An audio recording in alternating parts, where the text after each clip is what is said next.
जंगलમાં રહજે આમ आदिवासी जंगल रखवाला रे।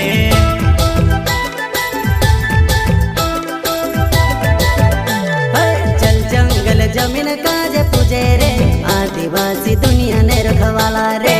बाप देव खतरी काजे पूजे रे आदिवासी सबसे निराला रे।